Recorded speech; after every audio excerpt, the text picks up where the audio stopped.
네, 로마서 16장. 네, 이제 로마서 마지막 장인데, 16장은 되게 또 흥미로운 부분이 있습니다. 그게 뭐냐면, 이 당시에 로마 교회에 어떤 사람이 있었는지를 볼 수 있게 해주는 그런, 특별한 내용이 좀 들어 있었습니다. 사실 이제 편지를 쓸 때 제가 이 편지 이야기를 여러 번 하게 되는데, 이 당시에 편지를 쓸 때 돌판에다가 먼저 이제 불러주는 내용을 쭉 썼다가, 그러면 하나의 돌판에 뭐 긴 내용을 쓸 수가 없잖아요. 그래서 한 문단 정도가 들어가겠죠. 그래서 이제 그렇게 들어가면 그 돌판들을 쭉 쌓아놨다가 그걸 이제 순서대로 맞춰가지고 편지에 옮겨 적는다. 이제 이렇게 제가 말씀드렸었어요. 그런 현상이 이 마지막 부분에는 좀 많이 보여요. 왜냐하면 이 마지막 그 인사가 15장 마지막 문단을 보시면 15장 마지막 문단 30절부터 끝까지가 사실은 편지 끝부분이거든요. 거의 마지막 인사가 있잖아요. 평화의 하나님이 여러분 모두 함께 하시길 바랍니다. 이거는 이제 마지막 부분에 들어가는 인사인데, 그런데 이제 16장 끝부분에도 비슷한 인사가 있어요. 거룩한 입맞춤으로 서로 문안하십시오. 뭐 이렇게 해가지고 16절, 그 다음에 이제 17절에서 20절도 그렇고요. 그 다음에 25에서 27절도 이렇게 돼 있고, 그러니까 이제 이런 것들이 이제 이 당시에 편지를 어떻게 썼는가를 보여주는 하나의 좋은 그 흔적이라고 할까요? 마지막 인사가 여러 버전이 있는 거죠. 그런데 그게 하나만 딱 편지에 들어온 게 아니라 여러 개가 편지에 들어와 있는 거예요.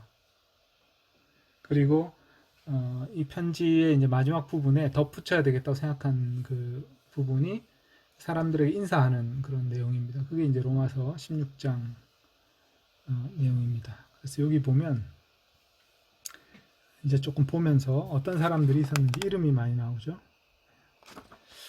네, 당신들에게 우리의 자매 포이베를 소개합니다. 그녀는 켄크레이아에 있는 교회의 집사입니다. 주님 안에서 성도에게 합당하게 그녀를 영접해 주십시오. 그리고 당신들의 것들을 필요한 대로 그녀에게 제공해 주십시오. 왜냐하면 그녀도 나와 많은 이들의 후원자이기 때문입니다. 네, 여기 보면 포이베라는 사람이 나오죠. 뭐 한글성에 개혁개정에 베베라고 되어 있는데 포이베. 네, 이 포이베가 여자 집사님인데 바울의 서신을 가지고 간 사람이에요. 그러니까 로마서를 가지고 로마에 간 사람이죠. 그래서 이제 포이베를 소개합니다. 이런 말을 한 거죠. 그래서 이제 그분을 잘 영접해 주십시오. 그래서 그녀가 필요하다고 하는 거를 좀 제공해 주십시오. 뭐 이런 식으로. 그래서 이제 잠자리나 어떤 음식이나 이런 거를 좀 제공해서 성도로서 좀 영접해 달라. 이제 그런 내용을 여기다 실은 거죠. 그러니까 이제 그 당시에 이제 그 그리스도인들은 나그네를 대접하는 것을 미덕으로 생각했기 때문에 멀리서 이제 그리스도인들이 오면 자기 집에서 이렇게 묵게 하는, 며칠 정도 이렇게 묵게 하는 그런 것이 있었습니다. 그래서 보통 한 이틀 정도 묵었다고 해요. 이틀 이상 묵으면 폐를 끼치기 때문에 그 이상을 묵는 경우는 특별한 경우가 아니면 없었다고 생각해야 되고요. 이제 특별히 이렇게 교회에서 방문하는 경우는 이제 그 필요한 기간 동안에 좀 머물게 해줬겠죠. 그런 것들이 이제 자연스럽게 우리가 이제 상상해 볼 수 있는 모습이고, 그리고 이 당시에 사람들이 굉장히 이동이 잦았던 것 같습니다. 우리 사도행전에도 보면요, 여러 사람들의 이름이 나오는데 그 사람들이 사는 곳이 자꾸 바뀌어요. 사도행전하고 오늘 이제 로마 16장하고 비교를 봤을 때 그런 점도 좀 그 당시에 사람들이 사업착을 했는지 뭐 때문에 그랬는지 상당히 이제 이동이 잦습니다. 그런 것도 좀 흥미로운 부분이에요. 우리가 생각하는 것보다 사람들이 이제 많이 이동하면서 사업을 하고 그렇게 살았었다. 여기 이제 캔크레아에 있는 교회 집사다 이렇게 나오죠. 캔크레아가 어디냐면 제가 이거를 지난번에 찾아봤었는데 지금 쉽게 찾지를 못하겠네.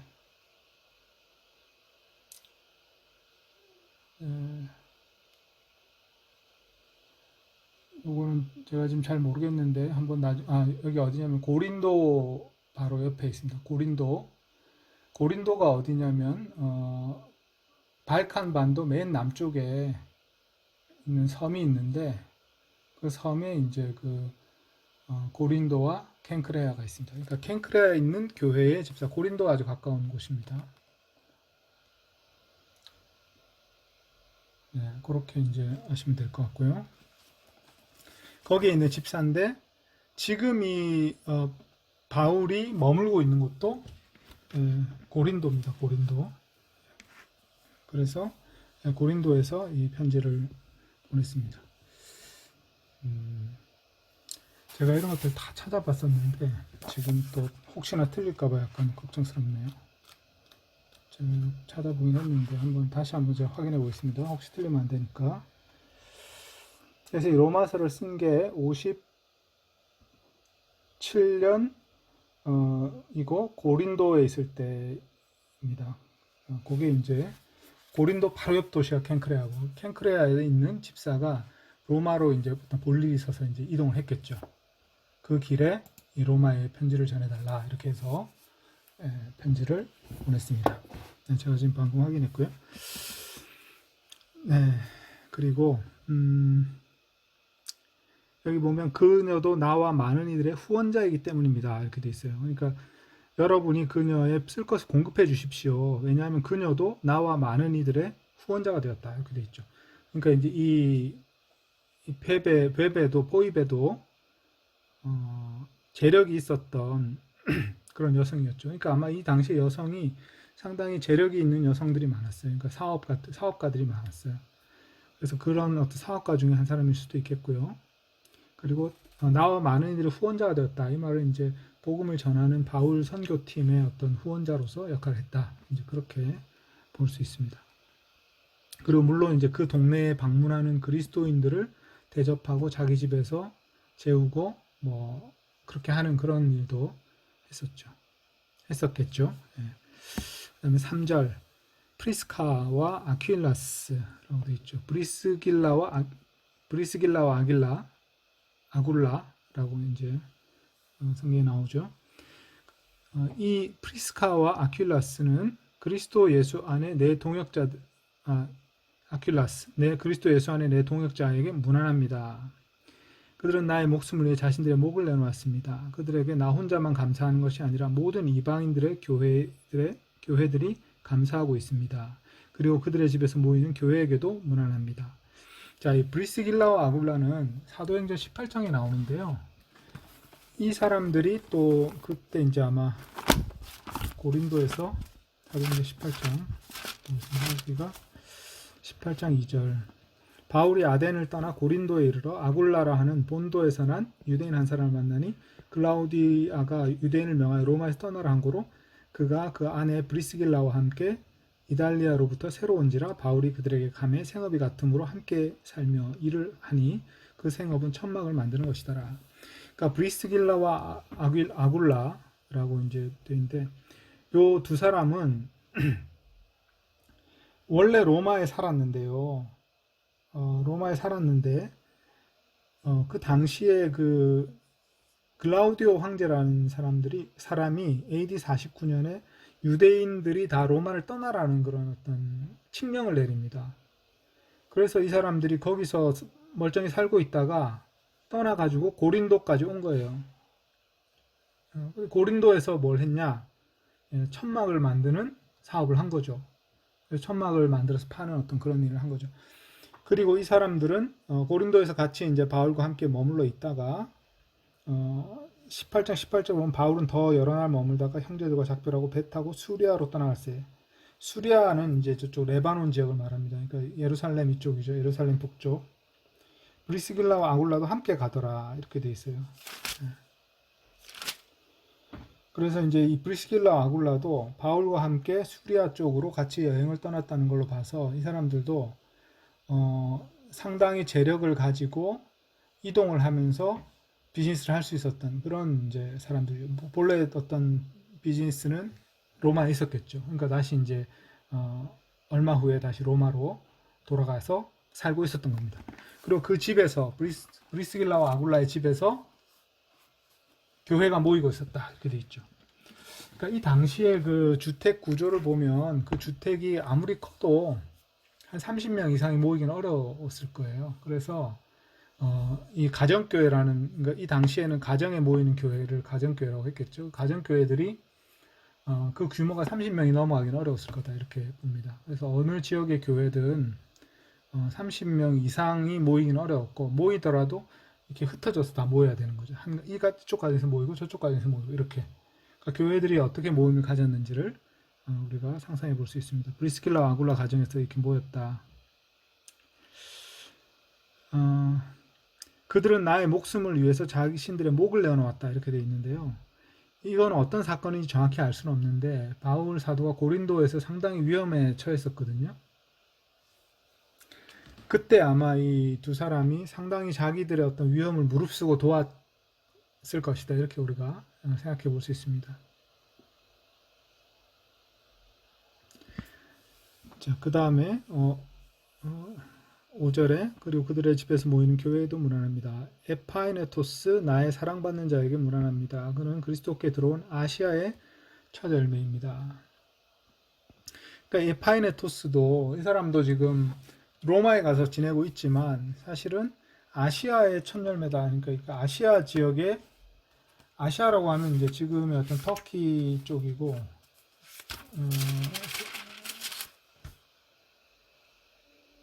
아시아라고 하면 지금 그 어디를 말하냐면 사대, 버가모, 두아디라 요게 이제 어디냐면 그 서머나 에베소 이쪽을 이제 아시아라고 하거든요. 여기가 이제 그 이탈리아 반도가 있고 동쪽으로 오면 발칸 반도가 있고 발칸 반도에서 또 바다를 한번 건너오면 여기가 이제 아시아거든요.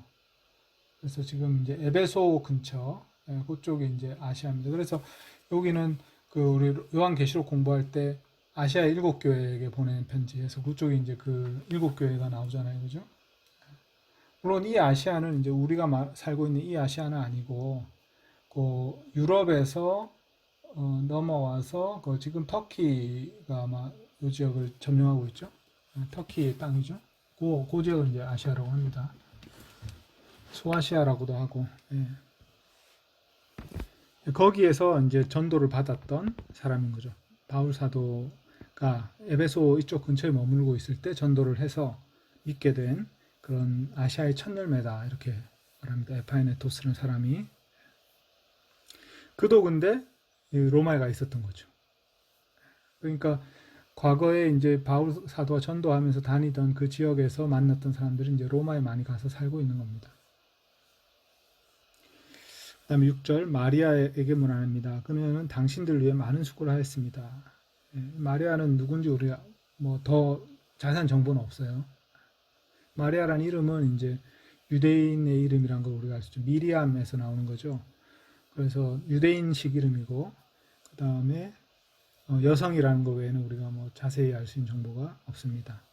좀 흔한 이름이었기 때문에 이게 뭐 막달라 마리아나 뭐 그런 마리아들이 있었지만 여러 마리아가 있었지만 그 마리아와 동일 인물인지 그렇게 생각할 수는 없죠. 왜냐하면 너무나 많은 이름, 흔한 이름이었기 때문에. 안드로니코스와 유니아 나의 고향 사람이며 나와 함께 갇혔던 자들에게 문안합니다.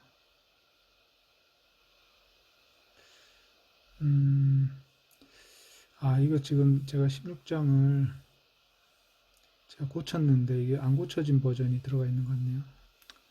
아쉽네. 그러니까 이 고향 사람이라는 말은 동족이라는 말인데요. 유대인을 말하는 표현입니다. 제가 고쳤는데 여기 제가 지금 새로 프린트한 버전이 없네. 여기 안 고쳐져 있네.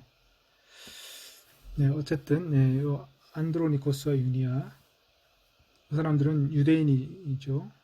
그 다음에 나와 함께 갇혔던 자들에게 문안합니다. 이 사람들은 또 바울 사도와 함께 옥에 갇혔던 적도 있다. 이런 정보가 나오죠. 그래서 바울 사도가 지금 옥에 갇혔던 게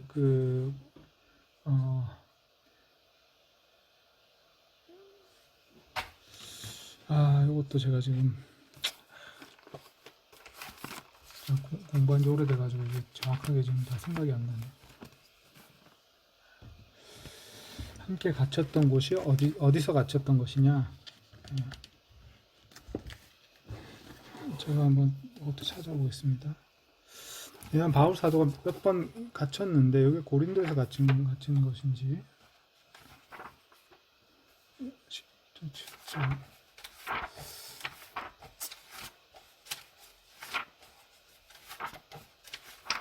제가 이거 지난주에 훑어봤었는데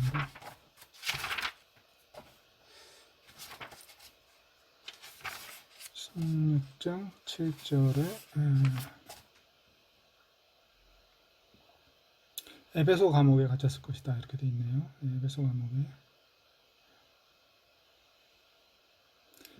그리고 이들은 또 특징이 그들은 사도들 중에서도 뛰어난 사람들이며 나보다 먼저 그리스도 안에 있는 자들입니다. 이게 이제 되게 특이한 표현이에요. 바울 사도가 에베소에 갇혔던 것은 이제 그 사도행전에 나오는 그 사건을 말합니다. 그리고 여기 이제 좀 주목할 만한 게 사도들이라는 표현이 나오거든요. 그래서 이게 어떻게 이 여자와 남자 부부를 사도라고 하는가? 그게 이제 너무 좀 놀라운 표현이에요. 왜냐하면 우리는 이제 그 누가복음을 이제 우리가 읽다 보면 사도는 12제자만을 사도라 불러요. 누가복음에서는. 그래서 그런데 이제 바울은 그 당시에 12제자뿐만 아니라 자신도 사도라고 하고요. 그 다음에 또 다른 사도들이 여러 있었다고 이제 얘기를 해요. 그래서 바울의 그 사도라는 용법은 조금 더 넓습니다. 누가는 이거를 좁혀가지고 12사도만을 사도라고 부르는 그런 경향이 있어요. 근데 바울 사도는 사도를 좀 더 넓혀서 여러 사람 부르는데, 근데 이제 이 구절이 7절에 보면 7절에 그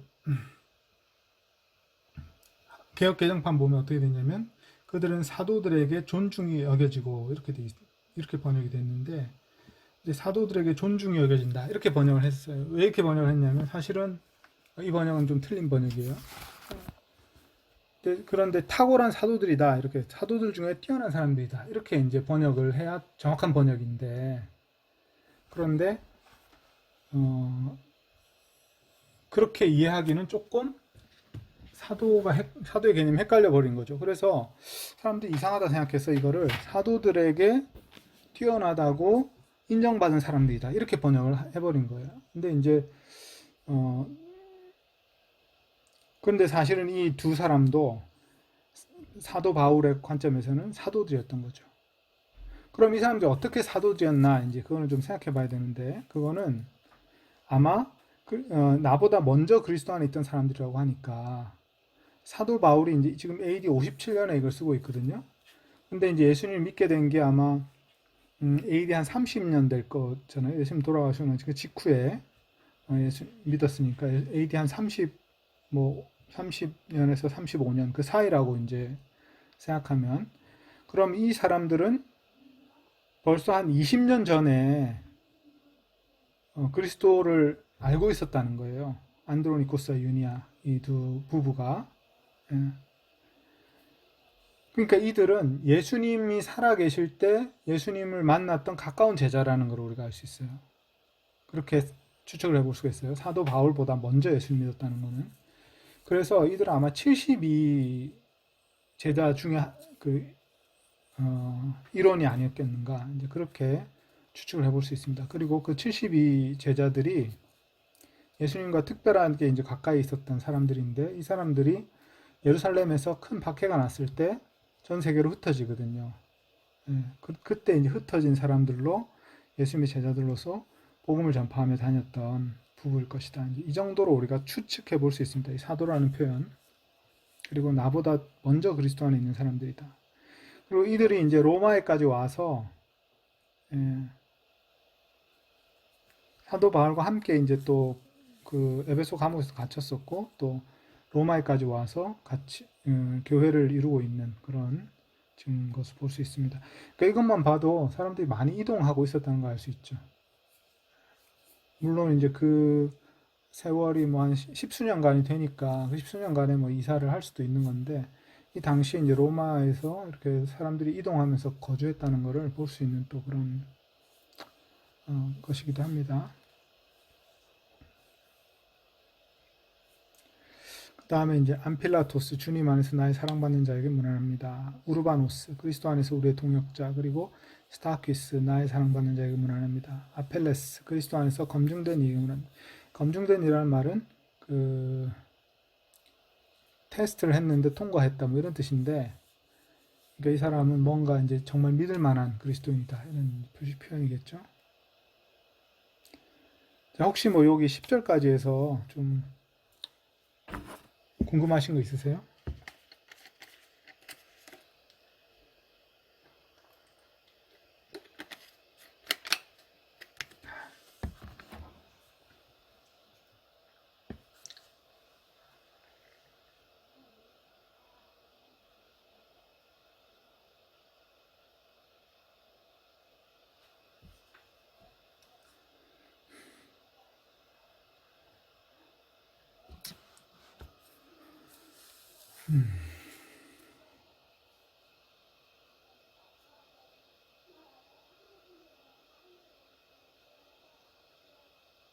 자, 그러면 네, 맨 위에 있는 사람은 전달하는 사람인데, 그렇죠. 소개한다고 하니까 예, 좀 합당한 소개인 것 같은데, 네, 뒤에 있는 분들은 뭐 편지 하나를 뭐 열댓 명이 들고 가질 않았을 거잖아요. 그렇죠. 예, 그러니까 문안 인사를 왜 하는 거죠? 아, 그러니까 이 문안 인사는 바울 사도가 그들한테 하는 거예요. 로마에 있는 그들한테. 로마에 이들이 다 있는 거예요. 그러니까 그 베베는 편지를 들고 간 사람이고 나머지는 다 로마에 있는 사람들이에요. 그러면 로마에 살고 있는 사람한테 내가 문안 인사를 하는 거죠. 이 편지에다가. 그러면 이제 어떻게든 이걸 편지를 어느 상황에 쓰냐면 모여서 한 사람이 낭독을 하는 거죠. 모인 자리에서. 그러니까 이제 바울이 그 예를 들면 브리스길라 아굴라한테 안부 전하는 거 거기다 마지막에 썼다는 거잖아요. 로마서 끝에다가 그렇죠. 예. 겸사겸사 가는 김에 안부도 전해주라 이 이야기네요.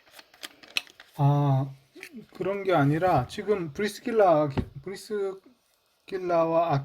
아굴라가 그 로마인들의 그러니까 그 가정에 가서 편지를 읽는 거예요. 그 가정에 모인 사람들 앞에서 그 편지를 읽고 있다고 지금 베베가 있든지 아마 베베 종이 있든지 편지 읽어주는 사람이 있거든요. 그럼 그 읽어주는 사람이 이제 이름을 쭉 열거하면서 문안 인사를 하는데 그 중에 자리에 앉아 있는 거죠. 브리스길라와 아길라도 있고 마리아도 있고 안트로스 유니아도 있고 그런 사람들이 있는 거죠. 그 자리에.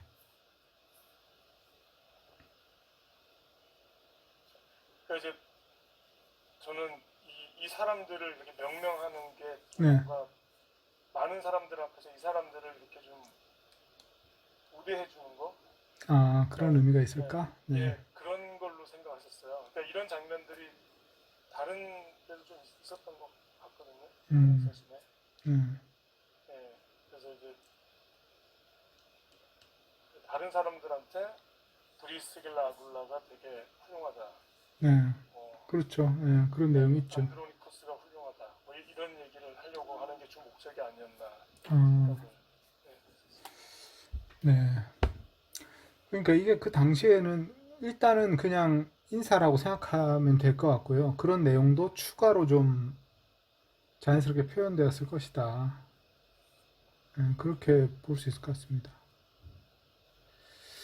그러니까 상당히 많은 로마 교회, 로마인들의 교회인데, 지금 로마에 있는 교회인데, 그 교회에 이제 상당히 많은 사람들이 알고 있는데, 근데 이 사람들이 다 한 자리에 모인 것이 아닐 수도 있어요. 그러니까 여러 집에서 모임을 가지고 있을 수도 있어요. 그래서 아마 그 집을 돌아가면서 이렇게 이제 읽었겠죠. 편지를 낭독을 했겠죠. 그러면 이제 거기 있는 사람들 중에 몇몇 사람의 이름이 호명이 되는 거죠. 바울 사도랑 이제 알고 지냈던 사람들의 이름이 안부 인사가. 음,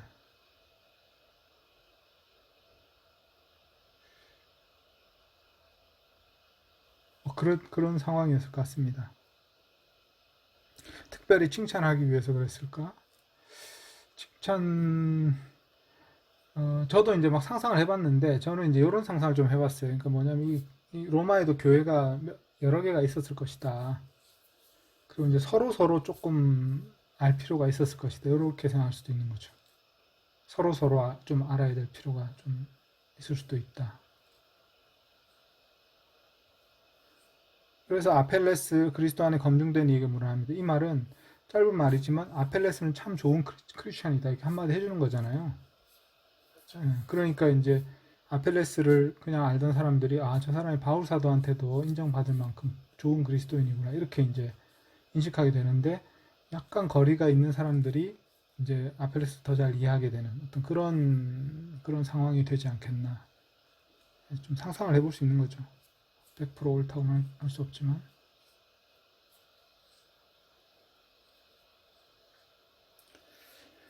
뭐 이게 로마 시대의 편지에서 주로 이렇게 말미에 쓰여지는 어떤 그 당시의 뭐 패턴 같은 거? 뭐 이런 건 아닌 거네요. 그러니까. 네.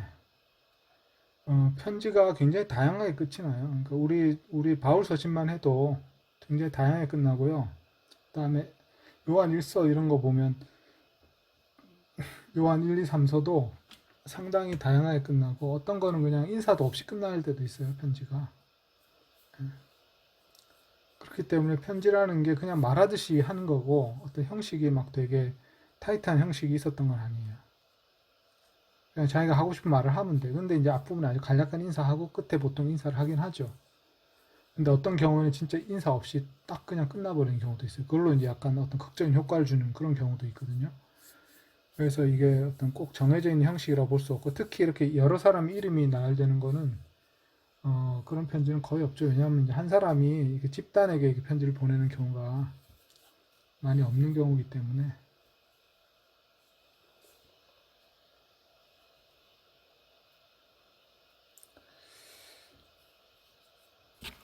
네, 그 다음에 또 10절부터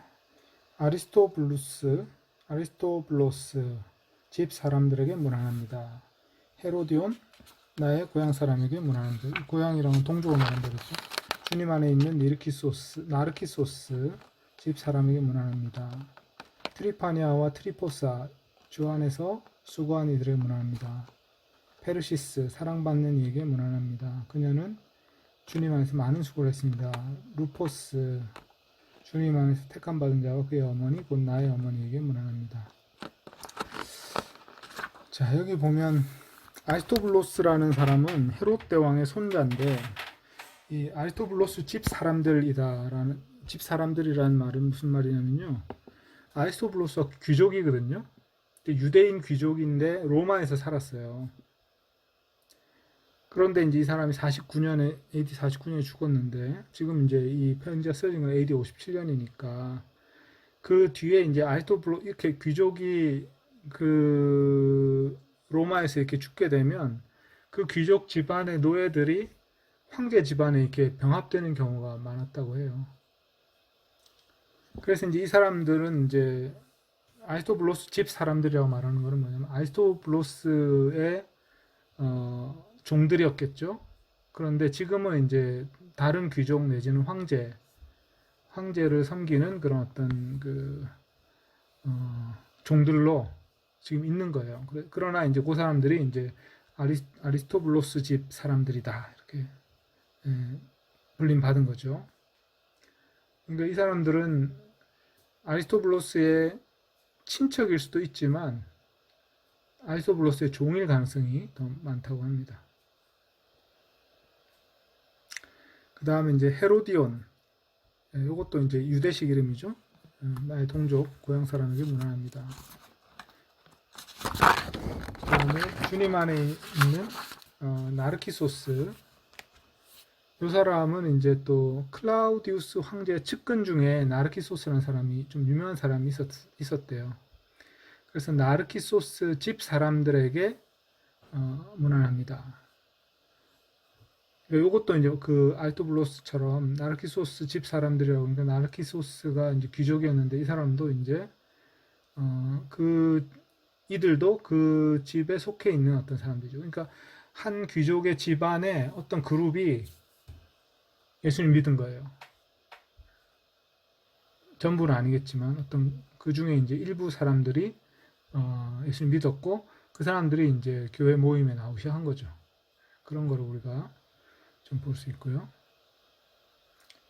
트리파니아와 트리포사, 이 경우도 이제 여성들이고 페르시스 이런 사람들도 있습니다. 그 다음에 특이한 게 루포스라는 사람이 있는데 이거는 이제 구레네 시몬이라고 하죠. 퀴레네 시몬. 예수님이 십자가를 지고 이제 골고다로 갈 때 로마 병정이 길에 있는 사람을 붙잡아가지고 십자가를 대신 지게 했어요. 구레네 시몬이었죠, 그 사람이. 근데 그 사람의 아들이 루포스고, 이 루포스가 예수님 믿었고, 그의 어머니 곧 나의 어머니에게 문안합니다. 이 말은 이 루포스의 어머니가 마치 바울의 어머니처럼 바울을 뭔가 이렇게 돌봐주거나 섬겨준 어떤 그런 그 노인이 있었던 거죠. 그래서 바울 사도가 그 루포스의 어머니에게도 문안을 하고 있습니다. 그래서 그리스도인들이 이렇게 뭔가 좀 느슨하긴 하지만 어떤 네트워크로 상당히 많이 연결되어 있다는 것을 좀 볼 수 있습니다.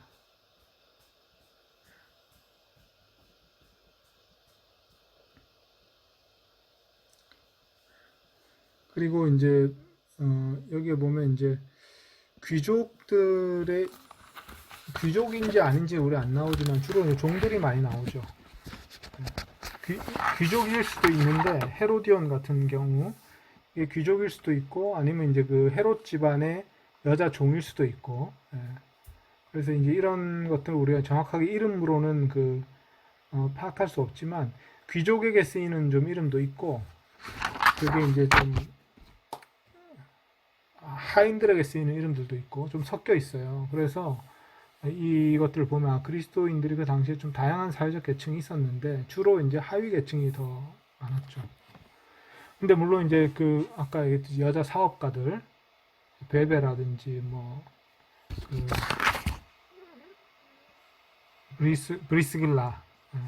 브리스길라와 아길라 할 때 그러니까 브리스길라가 먼저 나오는 것도 좀 독특해요. 그래서 브리스길라 그만큼 어떤 주도적인 여성 사역자였던 것을 좀 알 수가 있습니다.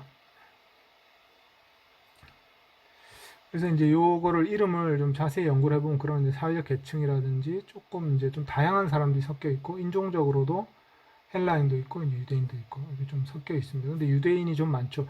유대인이 이 이름 중에 많은 이유는 바울 사도가 아무래도 이제 옛날에 만났던 그리스도인들이기 때문에 주로 유대인들이 초기에는 더 많았을 테니까 그런 이름들이 더 많이 나온다고 볼 수 있습니다. 아신크리토스, 플레곤, 헤르메스, 파르토바스, 헤르마스 그들과 함께 있는 형제들에게 문안합니다. 여기 14절도 우리가 좀 생각해보면 아신크리토스, 플레곤 쭉 4명을 얘기한 다음에 그들과 함께 있는 형제들 이렇게 돼 있잖아요. 15절에도 필로로고스와 율리아, 네루스와 그의 자매 올림파스와 그들과 함께 있는 모든 성도에게 문안합니다. 이렇게 돼 있죠. 그래서 요거 보면 14절과 15절은 또 다른 그룹의 가정교회일 수도 있겠다. 그런 생각이 좀 듭니다. 왜냐하면 약간 이름들이 따로 이렇게 여러 명이 언급이 되고, 그 다음에 그들과 함께 있는 형제들 이렇게 나오니까 다른 가정교회의 지도자들의 이름을, 대표적인 사람들의 이름을, 자기가 아는 이름들을 언급하고 또 그들과 함께 있는 형제들, 이게 문화한다 이렇게 얘기를 했죠. 그 다음에 이제 필로로고스와 율리아 네루스, 그 여자는 올림파스, 이런 사람들도 또 다른 그룹을 이루고 있었다는 것을 좀 알 수 있죠. 그러니까 자연스럽게 이름을 열거한 걸 보면 그룹이 이렇게 만들어지잖아요. 그래서 이 그룹들이 또 다른 가정교회의 어떤 중요 일원들이 아니었겠나, 이렇게 좀 상상을 해볼 수 있습니다. 그리고 16절, 거룩한 입맞춤으로 서로 문안하십시오. 그리스도의 모든 교회가 당신들에게 문안합니다.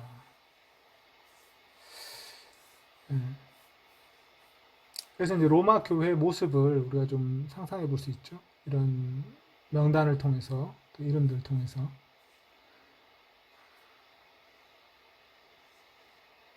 네, 혹시 뭐 이 부분에서 하시고 싶은 얘기 있으시면 뭐든지 좀 하십시오.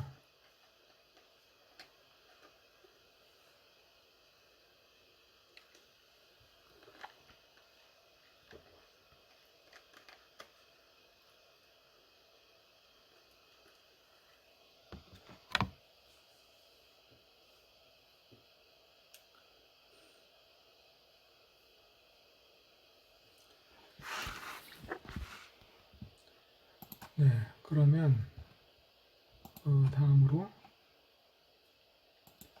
17절에는 이제 또 약간 또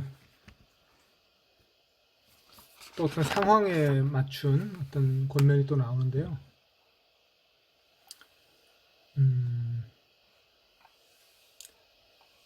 이걸 보시면 당신들을 권합니다, 형제들이여. 당신들이 배운 그 가르침을 벗어나 분열들과 덫들을 만드는 자들을 주의하십시오. 그들로부터 돌아서십시오. 이런 사람들은 우리 주님 그리스도께 종노릇하지 않고 자신들의 배에게 종노릇합니다. 번지르르한 말과 축복을 통해 순진한 사람들의 마음들을 속입니다. 당신들의 순종이 모든 사람에게 알려졌습니다. 나는 당신들이 선한 것에 대해서는 지혜로운 자들이 되고 악한 것에 대해서는 순수한 자들이 되기를 원합니다. 평화의 하나님이 속히 사탄을 당신들의 발 아래서 박살내실 것입니다. 우리 주님 예수 그리스도의 은혜가 여러분과 함께 있기를. 자, 요것도 이제 마지막 그 인사처럼 나오는 문단이에요. 그래서 마지막으로 권면하고 싶었던 말, 당신들이 배운 그 가르침을 벗어난다. 이 그 가르침이라는 거는 사도들에게 배운 어떤 가르침, 그리스도인이라면 공통적으로 가지고 있는 어떤 그 교양이 있었던 거죠. 바울 사도는 이제 자기가 가르치는 교회에서 이제 가르치는 복음이 있었죠. 바울의 복음. 그 복음이 이제 로마서에 이제 요약이 돼 있는 거고요. 그런데 이제 사도들의 또 어떤 권위 있는 가르침이 있었을 거 아니에요. 이제 그 가르침을 벗어나서 여러 가지 논쟁을 일으키는 어떤 그런 교사들이 있었는데, 그런 교사들로부터 주의하고 그 가르침을 따르지 마라. 그래서 요 이제 그 논쟁을 일삼는 사람들, 이 당시에는 성경이 없었기 때문에 사도들의 가르침이 구전으로 전파됐을 거 아니에요. 그러니까 그런 가르침이 여러 가지로 변용이 돼가지고 독특한 교리들도 나오고 자기 나름대로 이제 이상한 가르침들이 있었습니다. 그래서 그 이상한 가르침들을 가르치는, 그래서 논쟁을 불러일으키고 교회로 서로 이제 분열되게 하는 그런 교사들이 있었고, 그게 이제 거짓 예언자들이죠. 그런 사람들이 있었습니다. 그래서 예수님이 이제 거짓 예언자들 주의하라라고 하신 그 말씀하고 여기 이제 일맥상통하는 그 권면이죠. 그리고 이제 이 사람들은 그리스도께 종노릇하지 않고 자신들의 배에게 종노릇합니다. 이 말은 뭐 이익을 위해서 그런 짓을 한다는 거죠. 자신들의 이익을 위해서, 어떤 돈벌이를 위해서 그런 일을 하고 있다. 그런 얘기를 하고 있습니다.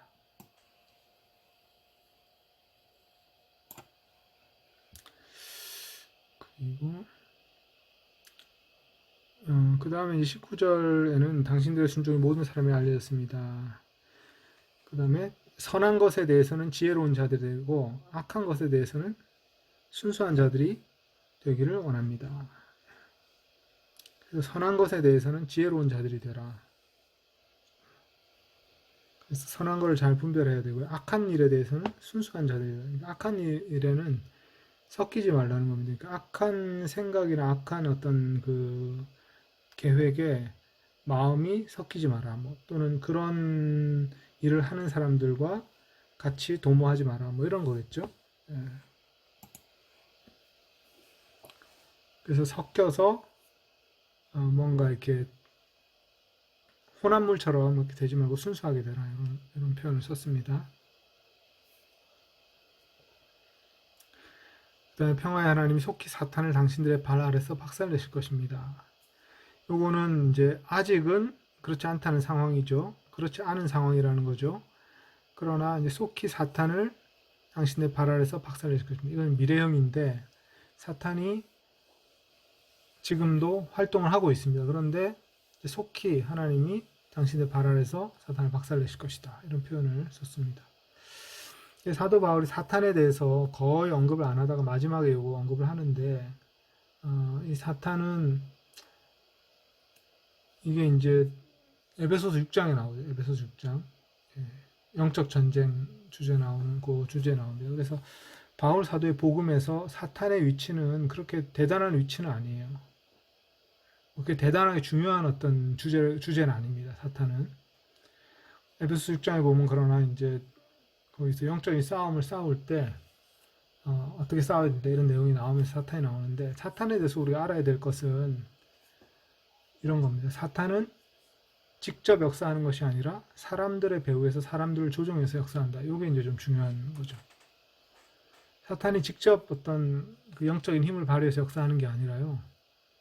특히 권력자들, 타락한 권력자들을 이용해서 사탄이 영향을 미칩니다. 그 대표적인 예가 네로 황제죠. 네로 황제 같은 경우는 그리스도인들은 사탄의 추동을 받아가지고 네로 황제가 광적인 어떤 그리스도인들을 핍박하거나 뭐 그런 광적인 행동을 했다 이렇게 이제 이해를 하고 있죠. 그래서 요한계시록 보면 사탄은 요한계시록 용이라고 나오는데 용이 바다에서 짐승이 올라오게 한다 이렇게 돼 있어요. 짐승은 누구냐면 로마 황제들이에요. 거기서는. 그래서 권력자들이죠. 타락한 악한 권력자들. 그래서 사탄의 역사는 악한 권력을 통해서 사람들에게 피해를 끼치는 방식으로 나타납니다. 사탄하고 귀신은 다른 거예요. 귀신하고는 사탄하고 완전히 다른 겁니다. 사탄은 복수가 아니죠. 단수죠. 귀신의 왕이라고 할 수 있는 거죠. 하나님을 대적하는 그런 존재고. 그래서 아직 사탄이 박살난 건 아니다. 그래서 전쟁이 아직 끝난 건 아니다. 사탄이 그리스도인들 공격하고 괴롭힐 수 있고 핍박할 수도 있고 그 다음에 세상의 악한 권력들을 좌지우지 해가지고 사람들을 지배하려고 할 수도 있고 그런 일들이 벌어지고 있습니다. 그러나 이제 그리스도인들은 그거를 두려워할 필요는 없습니다. 바울 사도도 사탄에 대해서 거의 쓰지 않았는데 쓸 필요가 없는 것이 성령을 따라 행하면 사탄의 어떤 그런 사탄의 역사는 거짓 예언자와 그 다음에 이제 권력에 의한 핍박이죠. 대부분. 그런 걸로 나타나는데 그런 것을 염려할 필요가 없다 본 거죠. 핍박은 우리가 당연히 받아야 될 것이라고 이제 예수님 말씀하셨기 때문에 그거는 그때 핍박이 있을 때 그때 가서 생각해 보면 되는 거고 거짓 예언자는 우리가 이제 예수님 말씀해 주신 것처럼 열매를 보고 알리라 했으니까 그렇게 분별하면 되는 거고요. 그런 식으로 사탄을 대응하면 되는 거기 때문에 사탄에 대해서 대단히 중요한 뭐 그런 관심을 가질 필요는 없습니다.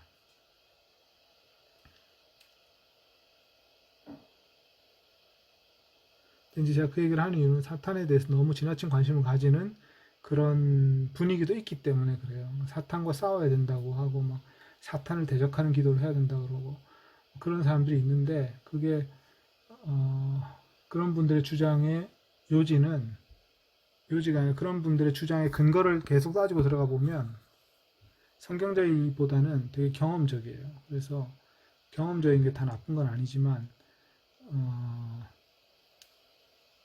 검증이 잘 안 되는 경험들이 많아요. 그러니까 데이터로 검증이 안 되는 경험들, 주관적인 경험들이 많고, 그래서 저도 예전에 이제 거기 관심 많아가지고 그 영적 전쟁 뭐 이런 주제에 대해서 글도 읽어보고 뭐 책도 읽어보고 또 여러 가지 논문들도 읽어보고 그렇게 했는데 그 영적 전쟁이라는 주제가 90년대, 2000년대 초까지 전 세계 선교 학회에서 굉장히 큰 이슈가 됐어요.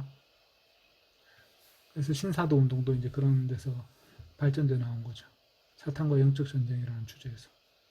그래서 그 굉장히 큰 그 무브먼트처럼 한때 유행이었던 것이 사탄과 영적 전쟁이라는 주제인데 영적 전쟁이라는 주제가 굉장히 이게 뭐랄까 좀 흥미로운 주제이기도 하고 사탄과 한번 싸워서 이기면 모든 문제가 막 다 해결되니까 전도가 안 되던 지역에서 사탄과의 싸움에서 한번 이기면 전도가 확 잘 되고 막 이런 식의 어떤 그 얘기를 많이 생산하면서 사람들이 사탄과 이렇게 싸우는 거에 대해 관심을 많이 가지게 됐어요. 근데 제가 조사해 본 바로는 성경적이지도 않고 경험적인데 경험도 검증되지 않은 경험들이었습니다. 그래서 그런 거를 이제 밝힌 논문들이 있어요.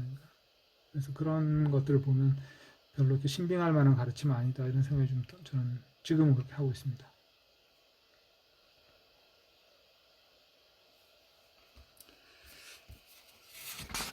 그 다음에 21절부터 또 보면 나의 동역자 디모데와 나의 고향 사람인 루키오스와 이아손과 소시파트로스가 당신들에게 문안합니다. 자, 이제 여기서부터는 바울 사도의 지금 선교팀이죠. 바울 사도가 같이 다니면서 선교를 하고 있었던 팀 이름이 나오는 거죠. 디모데, 그 다음에 루키오스는 아마 누가의 가능성이 많습니다. 누가. 그 다음에 이아손과 소시파트로스. 그 다음에 22절에 보면 편지를 쓴 나 테르티오스. 테르티오스라는 사람은 갑자기 1인칭으로 나라 그러죠. 편지를 쓴 나. 바로 바울의 대필자이기 때문에 그렇습니다. 그래서 바울의 목소리로 얘기를 하다가 갑자기 22절에서는 자기 목소리로 얘기하는 거죠. 편지를 쓴 나 테르티오스가 당신들에게 주님 말씀을 합니다. 그런 이제 대필자 이야기도 나옵니다. 이 사람도 이제 크리스천이었던 거죠. 주님 말씀을 하고 있으니까. 그 다음에 23절 다시 바울로 1인칭이 돌아갑니다. 나와 온 교회 호스트인 가이오스가 당신들에게 말합니다. 그러니까 지금 이제 가이오스의 집에 머물고 있겠죠. 그래서 이제 가이오스 이름을 언급해보고, 그다음에 도시의 행정관인 고린도의 이제 행정관이겠죠. 에라스토스와 형제 쿠아르토스가 당신을 원합니다.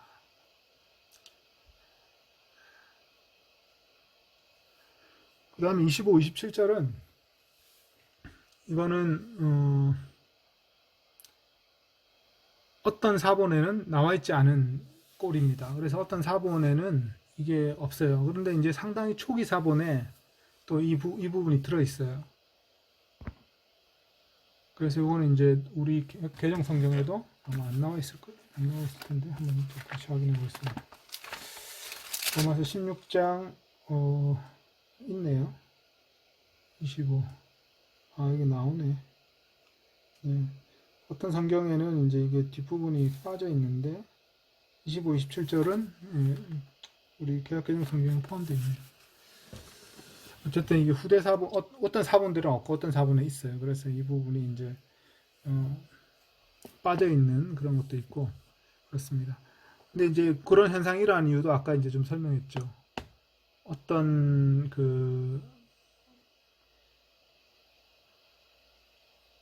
이게 이제 뭐 우리가 정확히 알 수는 없죠. 이게 왜 어떤 사본엔 빠져 있고 어떤 사본엔 붙어 있는가 이거 정확히 알 수는 없는데 아마 편지를 쓸 때 이 부분이 빠졌다가 나중에 다시 덧붙여졌을 그런 가능성이 있는데 그게 이제 어떻게 그렇게 가능했는가? 두 개를 썼을까요? 잘 모르겠네요. 아니면 바울 사도의 다른 어떤 편지의 끝부분에서 이 부분만 갖다 붙였을까요? 뭐 그것도 뭐 근데 이제 그거는 우리가 이제 정확히 알 수는 없습니다. 하여간에 어떤 사본에는 없고 어떤 사본에 있습니다. 또 그 내용을 보면 나의 복음과 예수 그리스도의 선포 그대로 여러 세대의 시간 동안 감추어져 있었고 예언자들의 글을 통해 지금 밝히 드러난 비밀의 계시 그대로 믿음의 순종을 모든 민족들에게 알려지게 하라는 영원한 하나님의 명령 그대로 당신들을 견고히 세우실 수 있는 분 유일하게 지혜로우신 하나님께 예수 그리스도를 통해 그분께 영광이 영원히 있기를. 이거는 이제 찬양의 말인데 여기 보면 무엇을 따라 이렇게 돼 있어요. 그래서 선포를 따라 선포 그대로. 그러니까 나의 복음과 예수 그리스도의 선포하신 그 말씀 그대로. 내가 가르친 이 복음과 예수 그리스도의 선포하신 그 말씀 그대로 당신들을 견고히 세우실 수 있는 분이다. 이렇게 연결되는 거죠. 그 다음에 여러 세대의 시간 동안 감추어져 있었고 예언자들의 글들을 통해 지금 밝히 드러난 비밀의 계시 그대로. 이것도 사실은 복음을 얘기하는 건데 이 비밀의 계시 그대로 당신들을 견고히 세울 수 있는 분, 여기에 연결되는 거죠. 그 다음 믿음의 순종을 모든 민족에 알려지게 하라는 영원하신 하나님의 명령 그대로 이 명령을 또 따라서 당신들을 견고히 세우실 수 있는 분. 그래서 이게 하나님을 수식하는 가장 중요한 말은 당신들을 견고히 세우실 수 있는 분이라는 거죠. 그래서 그리스도인이 그 견고하게 세워지는 것은 하나님의 어떤 그 능력 때문이다. 그래서 그분이 우리를 견고하게 세우고 계신다. 근데 이 견고하게 세워지는 견고하게 세워지는 근본적인 수단이 뭘까요? 견고하게 세우시는 분은 하나님인데 견고하게 세우시는 그 수단이 뭐냐? 저는 바로 복음입니다. 바울 사도가 복음을 통해서 여러분들이 견고하게 세워질 수 있도록 내가 어떤 영적인 선물을 주겠다 이렇게 얘기했잖아요. 1장에. 그래서 어떤 그리스도인의 신앙이 견고히 세워지는 것이 뭐냐? 그것은 복음을 잘 이해하고 복음에 합당한 삶을 살 때 그리스도의 신앙이 견고히 세워진다. 그 견고히 세워지는 그 능력은 어디서 오느냐? 하나님부터 온다. 견고히 세워질 수 있도록 우리 안에서 역사하신 분 누군가? 성령님이다. 뭐 이런 거죠. 그래서 그게 바울 사도의 어떤 사상이었던 거죠. 복음을 잘 이해하면 여러분의 신앙이 굳건히 세워질 것이다. 이렇게. 그게 로마서 1장에 나온다고 했죠. 그래서 1장 이게 이제 중요한 구절인데 1장 11절 나는 여러분을 만나보고 여러분을 견고하게 할 어떤 영적인 선물을 전해주고 싶습니다. 이렇게 한 다음에 15절인가요? 그래서 난 로마에 있는 여러분에도 복음 전하기를 소원합니다. 이 영적인 선물은 바로 복음이었죠. 그래서 여러분을 견고하게 할 영적인 선물, 이 복음이 바로 이 로마서 전체 내용이고요. 그 다음에 그 복음 그대로 하나님이 여러분들 견고하게 세우실 것이다. 그래서 그분께 영광이 영원히 있기를 찬양한다. 뭐 이런 거죠.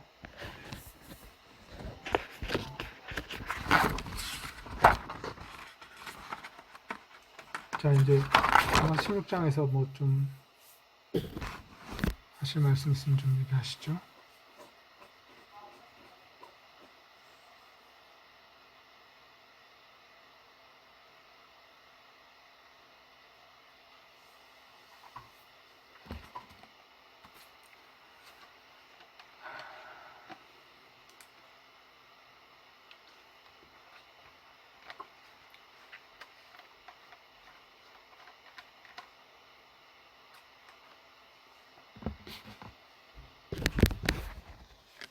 다 잘 이해가 되시나요?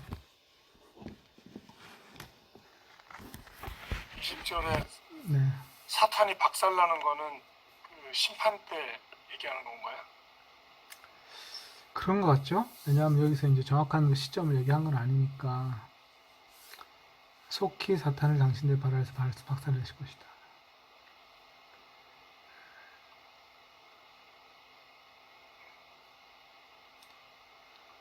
근데 속힌데 아직이네요. 저희한테는. 그러니까요. 그러면 이게 이 사탄을 박살내는 사건이 언제 일어나는 거예요? 이게 이제 미래형으로 돼 있으니까 그 미래가 언젠지는 우리의 상상이 달려 있는 건데.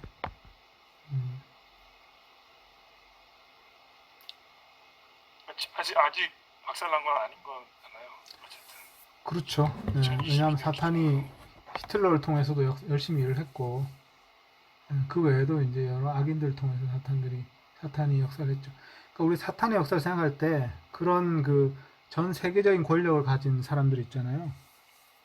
또는 이제 어떤 한 나라의 독재자, 이런 사람들이 사탄의 추동을 받는 거라고 생각하면 되는 것 같아요. 사실 우리가 그런 걸 음모 이론이 좀 그거 비슷하잖아요. 어떻게 해요? 네. 음모 이론 보면은 뭐 이렇게 어떤 그런 그룹이 있어가지고 예, 이제 조종을 받는 거죠. 네네. 예. 그러면 그게 썩 틀린 이론은 아니네요. 그게 만약에 그런 어떤 집단의 우두머리가 사탄이라고 한다면, 네. 예, 우두머리가 사탄은 아니고 그 우두머리 사람을 어떤 인간 지도자를 뒤에서 배후에 조종하는 어떤 탐욕이나 어떤 그 권력욕을 추동해가지고 그 사람들의 마음을 이제 지배해가지고 악을 행하게 하는 거죠. 그래서 하나님의 고귀한 피조물인 인간을 억압하는 거죠. 그게 이제 사탄이 하는 짓인데 대표적인 게 이제 그 네로 황제가 그런 것을 했고 그 다음에 이제 히틀러가 그런 짓을 했고 그 외에도 뭐 그런 짓을 하는 사람들이 있겠죠. 숨겨진 가운데. 그래서 음모 이론가들은 어떤 한 집단이 있어서 그 집단이 이제 사탄의 직접 지배를 받으면서 그런 음모를 이제 지금 획책하고 있다. 이제 이런 음모 이론이 있겠죠. 그 구조 자체는 뭐 틀리지 않을 수도 있겠네요. 예, 일치하진 않지만 구조적인 건 유사성을 네네. 가지고 있는 네. 생각이. 이게 루시퍼가 어떤 사탄의 하고 좀 뭐 비슷한 거라고 생각을 할 수도 있을까요? 그게 이제 성경에 나오진 않는데, 누가복음에 나오잖아요. 그 예수님이 사탄이 뭐 땅바닥에 네, 그 이름이 나오진 않는데, 그 사탄을 시험할 때, 예수님 시험할 때 사탄이 나타나고, 예, 잠시 떠나니라, 이렇게 돼 있죠. 잠시 떠나니라. 그러고 나서는 사실은 이제 안 나타났는데, 결국 언제 나타났겠어요? 십자가 사건에서 나타났겠죠. 십자가 사건에서 예수님을 십자가 못 박도록 그 움직인 사람들이 누굽니까? 빌라도와 대제사장하고 그 관원들이잖아요. 그래서 사탄이 이제 그들을 선동해가지고 예수님 십자가 못 박게 만들었죠. 그게 이제 예수님을 시험한 거죠. 마지막으로. 사탄이 근데 이름을 가지고 등장하지 않죠. 그 누가복음 10장 18절에 그 사탄이 하늘로서 번개같이 떨어지는 것을 내가 보았노라 예수님이 말씀하셨잖아요. 네. 그러니까 그거는 어떤 특정 존재인 것 같거든요. 그런데 보면은 맞아요. 네. 특정 존재, 영적인 존재죠, 사탄이. 예, 그러니까 타락한 천사장이라는 전설이 있어요. 네. 그렇죠.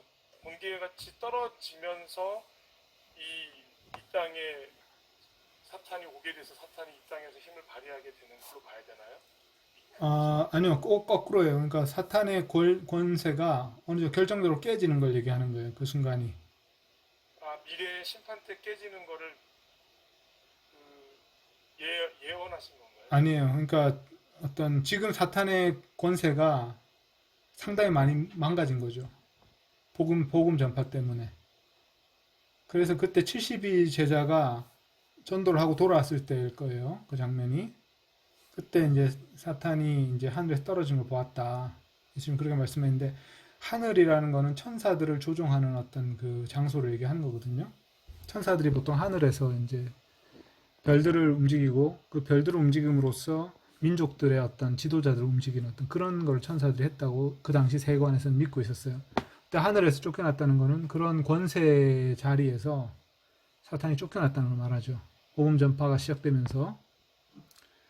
그러니까 이제 그때 이제 결정적으로 십자가와 부활로 사탄이 결정적으로 싸움에서 졌습니다. 그런데 전쟁은 끝났는데 전투는 끝나지 않았다. 보통 그렇게 많이 얘기하죠.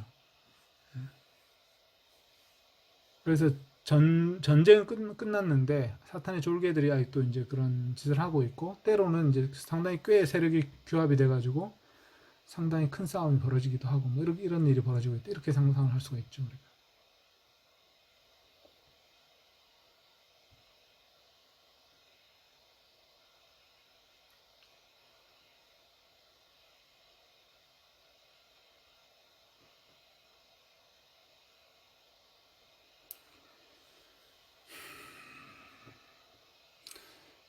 사탄에 대해서는 이게 뭐 무슨 공식 교리가 있는 건 아니기 때문에 그런데 그 보통 루시퍼를 이제 사탄이라고 하잖아요. 그 루시퍼는 천사장 중에 이제 가브리엘, 미가엘, 그다음에 이제 루시퍼 이렇게 뭐 3대 천사장이었나? 뭐 하여간에 꽤 높은 천사장이었어요. 그리고 하늘에서 찬양을 담당했다고 뭐 그런 얘기도 있는데 이게 다 유대인들의 어떤 문헌에 나오는 거긴 한데 성경에 들어있는 건 아니기 때문에 우리가 그걸 이제 뭐 100% 믿을 건 아니고 그러나 이제 그런 자가 교만해져 가지고 하나님 대적하게 되고 천사들의 3분의 1 정도를 데리고 나와서 반역을 했다. 뭐 그런 이제 3분의 1을 다스린 천사장이었으니까 그런 이야기도 있는데 이 사탄이 어떤 존재인지에 대해서는 사실은 많이 알려져 있지는 않습니다. 우리가 아는 정보가 사실 다예요. 그러니까 예수님을 시험했다든지 또는 뭐 아담에게 나타나서 이제 뱀의 모습으로 나타나가지고 죄를 짓게 했다든지 뭐 그 다음에 요한계시록에 보면 용으로 등장하죠. 드래곤 용으로 등장해가지고 이제 짐승을 불러일으키고 그 짐승을 통해서 세상에 전쟁을 일으키고 그리스도를 핍박하고 뭐 이렇게 하는 일을 하죠. 그런 식으로 이제 나타나 있어서 사탄이 이제 그 정도 역할을 한다고 그 정도로 역사하고 욥기에도 이제 사탄이 나오죠. 욥기에 보면 하나님의 통치하시는 그 통치의 그 룸인데 통치를 뭐라고 하나 통치하시는 그 룸에 들어가서 고소하는 역할을 하잖아요. 그래서 악인을 고소하는 역할, 그러니까 검사의 역할을 하고 있죠. 그래서 그때 이제 사탄이란 말이 나오는데, 근데 이제 그 장면에서는 그 사탄이 나중에 나온 사탄하고 상당히 캐릭터가 좀 다르죠. 그러니까 고소하는 천사의 역할을 하고 있죠, 그냥. 예. 그래서 이제 사탄에 대한 어떤 이미지도 조금 시대에 따라 조금씩 변화한 게 아닌가 그런 생각도 좀 들고요. 예. 사탄이란 말 자체가 히브리어인데 그게 이제 고소자라는 뜻이거든요. 기소자. 다니엘서도 보면은 이제 다니엘이 기도하기 시작했을 때 그 기도의 응답에 좀 시간이 걸렸다고 하잖아요. 맞아요. 네. 그 상황에서도 어떻게 그 안에서도 영적 전쟁이나 이런 것도 일어나지 않았어요. 그거 되게 중요한 구절이에요. 예. 그래서 가브리엘이 미가엘이죠. 미가엘이 아니라 가브리엘. 미가엘은 군대고 군대 장관이고 군사를 다스리는 천사장이고 가브리엘은 이제 메시지를 전하는 어떤 그 천사장인데 이 가브리엘이 다니엘서 보면 가브리엘이 오다가 이제 길이 막히는 거죠.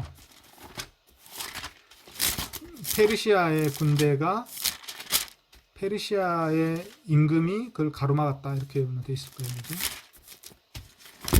이게 다니엘 10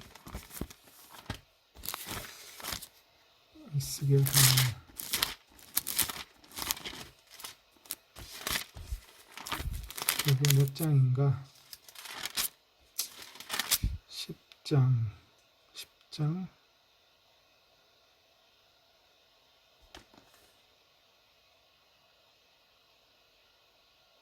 10장 13절이죠. 10장 12절부터 보면 여기엔 누가 왔는지 천사 이름이 안 나오죠. 안 나오는데 미가엘이 도와줬다 나오죠. 미가엘이 도와줬으니까 이 천사는 미가엘은 아니에요. 그러니까 미가엘의 도움을 받고 길이 막혔다가 13절 보면 바사 왕국의 군주가 21일 동안 나를 막았으므로 내가 거기서 바사 왕국의 왕들과 함께 머물러 있더니 가장 높은 군주 중 하나인 미가엘이 와서 나를 도와주므로 이제 내가 마지막 날에 내 백성이 당할 일을 내게 깨닫게 하러 왔노라 해놓고 이제 어떤 환상을 전달하는 거죠. 이 메신저 천사가 오는데 바사 왕국의 군주, 바사는 페르시아인데 페르시아를 다스리는 왕이라고 되어 있잖아요. 페르시아 왕이 여기선 사람이 아닌 거죠. 천사 중에 어떤 그런 존재인 거죠. 근데 그게 막았다는 거죠. 막았는데 가장 높은 군주 중 하나인 미가엘 천사가 와가지고 풀어줘가지고 자기가 이제 올 수 있게 됐다. 뭐 이런 거죠. 그래서 이제 이 구절을 가지고 이제 사람들이 상상하기를 어떤 민족이나 제국을 다스리는 천사가 있고 그 천사가 타락하면 그 제국 전체가 타락한다. 뭐 이런 이제 상상을 한 거예요. 그렇게 해가지고 이 바사와 공국의 군주는 바로 그 페르시아를 담당한 어떤 힘센 천사고 그 천사가 하나님의 뜻을 거슬러 가지고 지금 소식을 전하러 가는 그 메신저를 막았잖아요. 천사 메신저를. 근데 이제 미가엘이 와서 이제 그 싸워가지고 그 풀어줘가지고 이제 올 수 있게 됐다. 이런 좀 약간 신비한 그런 이야기가 이제 있는 거예요. 그래서 이거를 가지고 이제 사람들이 이제 뭐라고 생각했냐면 여기서 이 하늘에서 전쟁이 일어나고 있고 그 전쟁의 결과에 따라서 땅의 일들이 크게 좌우가 된다. 뭐 이런 이제 이론을 편 거죠. 그거는 이제 근데 그 부분이 약간 상상이에요. 우리가 이제 이 다니엘서에 나온 이야기만 가지고는 그렇게 상상하는 건 조금 이제 뭐랄까 섣부른 좀 추론이라고 할까? 약간 그런 게 좀 되는 겁니다.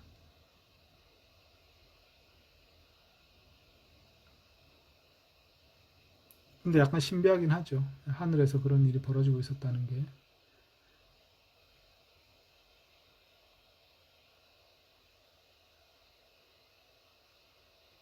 (21절에) 보면 9장 21절에 보면 다니엘서 이전에 환상 중에 본 그 사람 가브리엘이 빨리 날아서 나에게 왔다 이렇게 돼 있어요. 그래서 이게 이 천사가 이제 가브리엘인 것 같아요. 가브리엘 이름이 나오네요.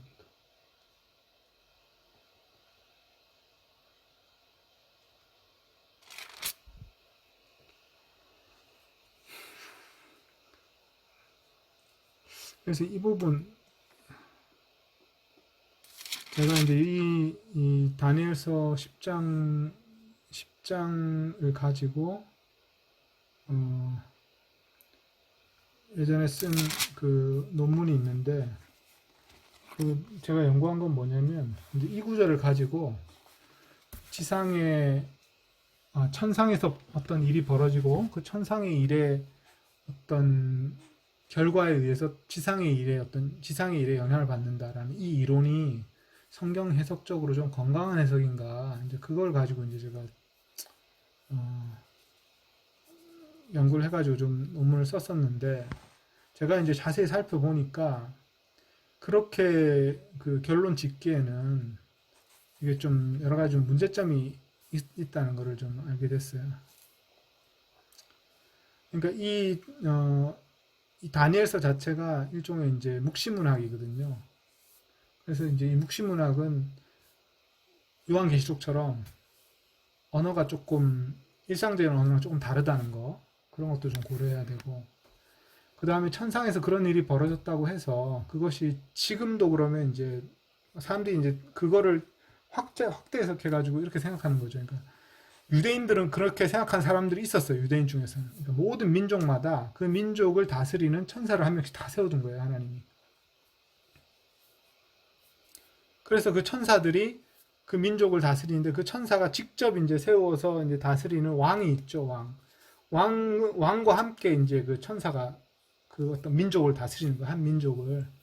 그런 세계관을 가지고 있었다는 그게 이제 구약 성경에 그런 비슷한 구절이 나와요. 하나님께서 하나님의 아들들의 수요대로 민족들을 만드셨다. 이게 어디에 나와요. 그래서 그 하나님의 아들이라는 게 이제 천사를 말하는 거고 그 천사들의 수요대로 민족들을 만드셨다. 그래서 이제 각 천사들이 그 민족들을 다스리는 어떤 그런 존재이다. 이렇게 이제 하는데 이제 그거는 너무 지엽적인 그 구절을 가지고 너무 확대 해석하는 것으로 왜냐하면 예수님이나 사도 바울이나 그런 가르침을 당연한 듯이 받아들이지도 않으셨고 그런 가르침을 또 가르치지도 않으셨고 우리가 그리스도인들이 나중에 이제 그런 통치의 역할을 할 것이다라는 그런 말씀을 하셨지만 천사들이 다 그렇게 민족들 다스리는 그런 역할을 하고 있다라는 그런 표현은 없기 때문에 우리가 그거를 성경적 가르침이라고 받아들여야 될 이유는 없다. 이거 사람들이 상상 속에 만들어낸 어떤 추론이라고 이렇게 이제 보는 게 제가 이제 살펴본 바였어요.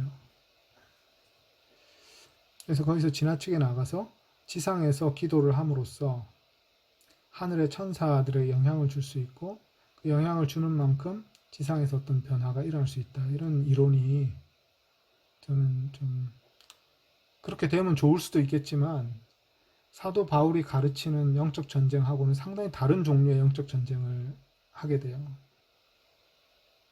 사도 바울이 에베소서에 가르치는 영적 전쟁은 좀 다르거든요. 이 사람들의 영적 전쟁은 뭐냐면 그래서 천사를 대적하는 기도를 하게 하고 대적하는 기도가 효과가 있으면 천사를 결박해가지고 어떤 한 지역에서 전도가 안 되는데 그거는 그쪽에 이제 악한 천사가 있기 때문이다. 악한 영이 있기 때문에 악한 영을 결박하는 기도를 해야 된다. 그래서 결박하는 기도를 하고 결박이 잘 되면 이제 전도가 잘 된다. 그 다음부터 이런 식의 이론을 펴는데 그거는 이제 현실적으로 근거가 없더라고요. 그래서 저는 그 근거 없다는 거는 제 주장이 아니라 이제 어떤 다른 여러 연구자들이 밝힌 거죠. 사람들이 그런 말을 하는데 실제로 그 효과가 있는지를 또 객관적으로 검증을 해봐야 되잖아요. 검증이 안 됐어요.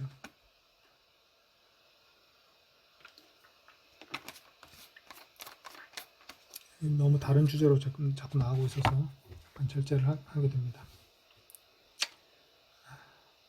제가 옛날에 그래서 땅밟기라든지 뭐 이런 거에 대해서 성경적 근거가 없다는 입장을 저는 이제 오래전에 가지게 됐고 성경적 근거가 없고 그거는 이제 경험적인 건데 경험적으로 그럼 그게 검증이 된 거냐? 그것도 아닐 것이다. 저는 이제 그렇게 생각하고 있습니다. 그냥 사람들이 말에서 말로 전해가지고 그 효과 있다더라 이렇게 하는 것이지 진짜 그 효과 있는지는 객관적으로 검증을 해야 되는데 검증이 안 됐습니다. 어떤 책에는 검증된 것처럼 나오는 책이 있는데 그 책을 가지고 사람들이 다 살펴봤더니 검증된 게 아니라 입에서 입으로 전해져 내려오면서 과장된 것이다.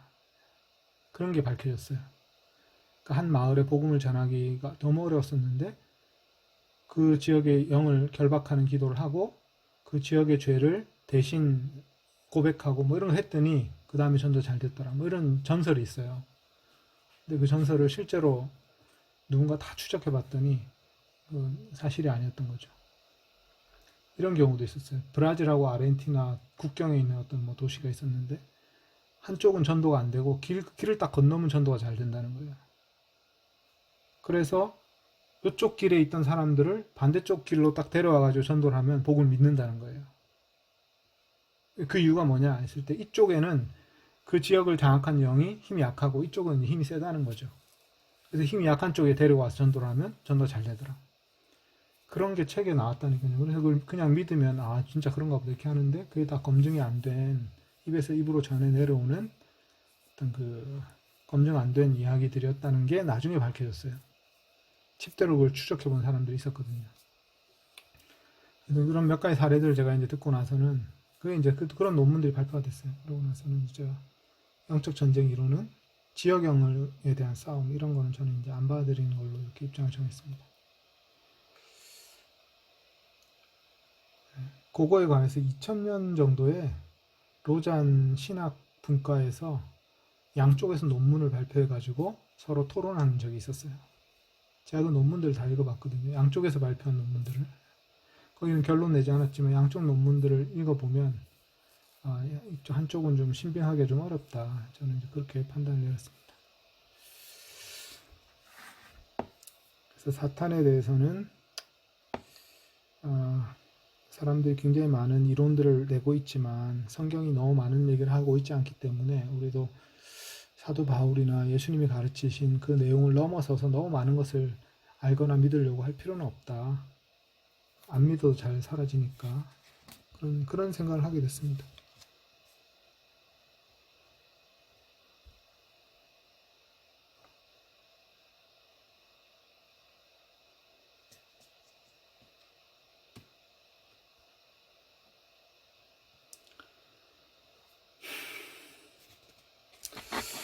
네, 그러면 우리 로마서 전체에 대해서 조금 뭐 이렇게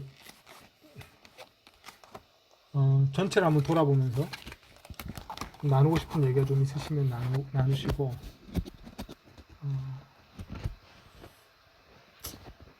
이 로마서의 내용을 좀 우리가 너무 긴 기간 동안 다루긴 했지만 그 중에서도 좀 중요하다고 생각되는 새로운 배움이라든지 새로운 깨달음이 있으셨으면 잠깐 나눈 시간 가지고 마무리하면 될 것 같습니다.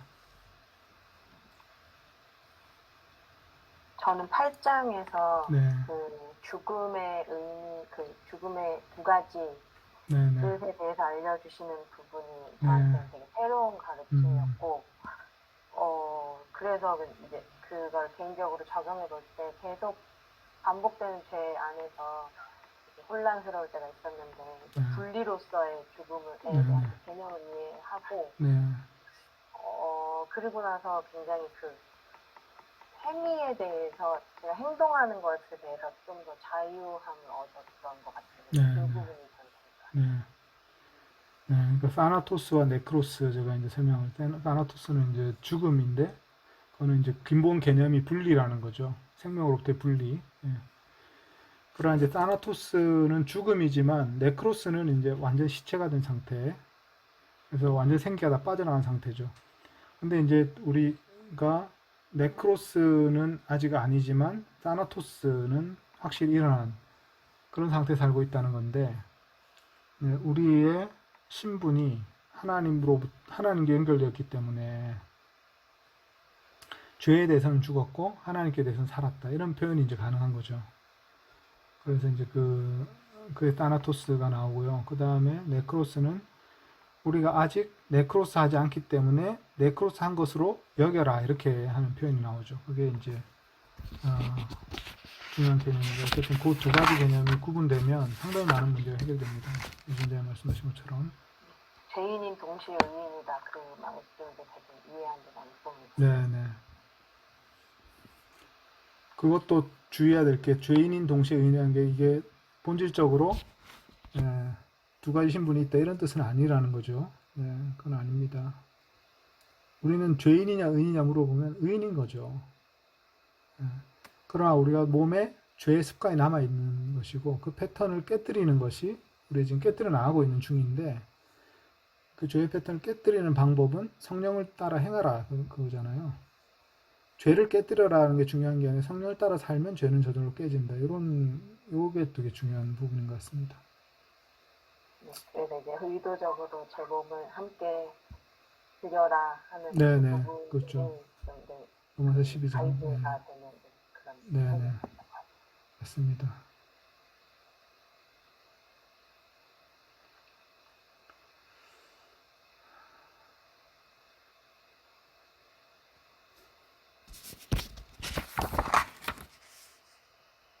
저는 이제 그 로마서가 어려워가지고요. 어렵죠. 네, 공부하는데 집중이 잘 안 되는 경우가 많은데 저는 이제 몇 전에 말씀하신 것 중에 본질과 비본질에 대해서 말씀하셨던 부분에 대해서요. 네, 본질 그리고 비본질에서는 자유하고 그리고 이제 마지막에는 사랑이라고 말씀하셨는데 네. 그 부분 전체적으로 이제 로마서를 봤을 때 본질은 이제 바울이 처음부터 이제 얘기하는 복음에 대해서 그 본질을 가지고 있고 이 비본질에 자유하라는 것은 복음이 아닌 것들, 그러니까 율법이나 아니면 행위로서의 그런 믿음들, 인간의 어떤 우리가 하는 일 같은 그런 것들, 그러니까 인간이 만들어 놓은 것들에 대해서는 이제 자유해져야 하는 것을 이제 보여주셨는데 사실 본질보다는 비본질적인 것에 좀 너무 많이 매여서 있었던 것 같아요. 이제 그런 부분에 대해서 어떻게 하면 그 비본질에서 자유로워질 수 있을까라는 것을 이제 계속 봤을 때는 그 본질이 아니기 때문에 거기는 이제 그것이 중요한 것이 아니라 본질에 좀 더 집중을 하다 보면 복음에 계속 우리가 노출이 되고 복음을 계속 이제 깊게 이제 우리가 이제 계속 깨닫고 묵상하다 보면 초점이 이제 계속 본질로 맞춰지지 않을까. 그리고 이 비본질적인 것에서는 결국에는 이제 사랑이라고 말씀하셨잖아요. 이제 그것이 저는 하나님과의 관계, 그리고 우리 안에 내주하신 성령님과의 관계로서 계속 하나님과 함께 연합하라는 말로 자꾸 이제 들려서요. 네, 이런 것들이 성령님과의 교제를 통해서 인간의 해야 할 그러한 것들도 알려주시고 이제 그런 것들로부터 우리가 좀 자유해지지 않을까.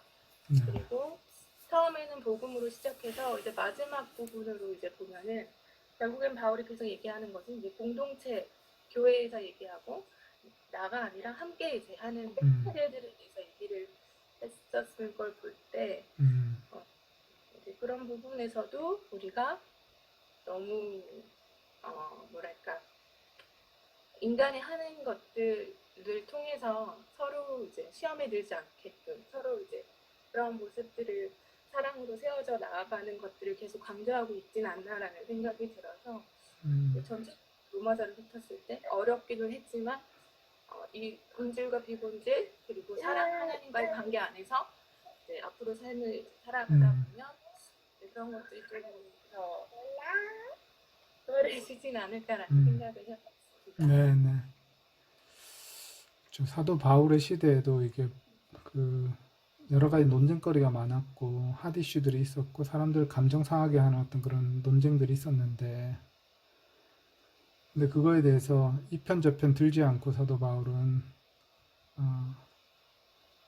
서로 마음에 그냥 각자 마음에 확신한 대로 해라 그렇게 말을 하는 게 되게 좀 오늘날 상황에 그걸 적용한다고 해도 상당히 이게 좀 예상하지 못한 어떤 그런 태도인 것 같습니다. 근데 이제 그거는 거꾸로 얘기하면 그거 너무 신경 쓰지 말고 본질에 더 충실해라 이런 말일 수도 있고 그 다음에 오히려 이제 그런 것에서는 자유로우라 했는데 근데 사도 바울은 결국은 그 자유라는 게 내가 하고 싶은 대로 하라는 자유가 아니라 사랑으로 종노릇하는 어떤 그 자유인 거죠. 그래서 그것도 되게 참 특이한 것 같아요. 그러니까 너 하고 싶은 대로 해, 너 하고 싶은 대로 이게 아니라 저 사람이 괴롭지 않도록, 저 사람이 실족하지 않도록 네가 너의 자유를 발휘해야 된다. 그러니까 자유를 제한할 수도 있고 또 자기가 하지 않을 종노릇을 해야 될 수도 있고 그런 어떤 방식으로 설명을 하죠. 본질에 충실해야 되고 이제 사랑으로 행해야 되고 그게 로마서 뒷부분의 결론이죠. 어떻게 보면 결론 부분에 그게 굉장히 많이 나오니까 좋습니다. 저도 이번 주에 이제 로마서 다시 보면서 제가 좀 와닿았던 단어는 그 영광이라는 단어였어요. 영광. 그래서 모든 사람이 죄를 지었기 때문에 하나님의 영광을 상실한 상태지만 이런 표현이 이제 있었는데 하나님의 영광을 상실한 모든 사람이 죄를 지었고 하나님의 영광을 상실했다. 이게 이제 2장 21절인데 3장 21절인데 근데 8장 18절 보면 지금 이때 고난들은 우리를 위해 장차 계시될 영광과 비교할 수 없다. 그 다음 21절에 보면 하나님의 자녀들의 영광의 자유 이런 말이 있거든요. 그래서 죄로 인해서 우리가 영광을 상실했다가 나중에 이제 영광스러운 자유 또는 장차 계시될 영광을 우리가 맛보게 될 것이다. 그래서 그것을 이제 소망하며 살아가야 된다. 일단 그 영광이라는 게 바로 이제 하나님을 직접 대면하면서 보면서 하나님 우리에게 마련하신 어떤 놀라운 선물들 같은 게 있을 거라는 그런 생각을 하게 만들고 그래서 그 영광이 얼마나 큰 것인지를 상상하는 만큼 현실의 삶을 우리가 적당한 부피만큼 줄여놓을 수 있는 것 같아요. 그러니까 염려할 일도 많고 괴로운 일도 많고 한데 우리가 장차 계시될 영광, 지금 이때 고난은 장차 계시될 영광과 비교할 수 없다. 이 말씀이 저한테는 좀 그렇게 느껴졌습니다. 우리가 지금 벌어지고 있는 일들이 대단한 일이고 큰 일이라고 생각하지만 이거 다 지나갈 일이고 죽으면 끝날 일이고 또 뭐 나중에 보면 기억도 안 날 일이고 그럴 수도 있는 거잖아요. 그래서 우리를 위해 장차 계시될 영광을 이게 뭔지 자세히 설명은 안 하지만 하나님의 자녀들의 영광스러운 자유에 들어갈 거를 피조물들도 기다린다. 그 영광스러운 것이 남아 있다는 게 자꾸 생각을 해야 그 영광의 부피가 커져야 현실의 부피가 작아지고 그래야 크리스찬다운 어떤 그 담대한 삶이 가능해진다는 거죠. 그런 걸 좀 생각을 하게 됐습니다.